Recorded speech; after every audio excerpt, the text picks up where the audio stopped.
শয়তানের সবচেয়ে বড় অস্ত্র কি জানেন? এমন এক অস্ত্র যা অদৃশ্য তলোয়ারের মতো প্রতিদিন আমাদের হৃদয়ে আঘাত করছে, অথচ আমরা তা বুঝতেই পারি না। কোরআন ও হাদিসে আল্লাহ বারবার সতর্ক করেছেন, শয়তান আমাদের অন্তরে ঢুকে দেয় সন্দেহ, লোভের আগুন ছড়িয়ে দেয় আর হতাশার অন্ধকারে ফেলে দেয়। একটা কথা মনে রাখুন, শয়তান সরাসরি হাতে অস্ত্র নিয়ে আসে না, সে আমাদের চিন্তার ভেতরেই ফাঁদ পাতে।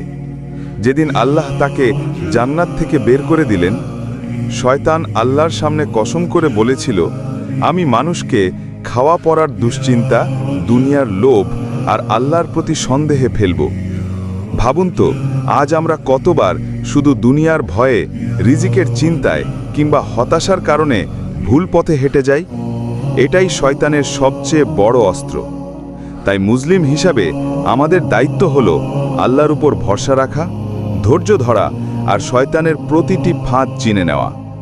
এই বার্তাটি যদি আপনার হৃদয় ছুঁয়ে যায়, তাহলে লাইক দিন, কমেন্টে আপনার মতামত লিখুন এবং সত্য ইতিহাস ও শিক্ষার আলো ছড়াতে সাবস্ক্রাইব করুন টাইমলাইনস অফ ট্রুথ।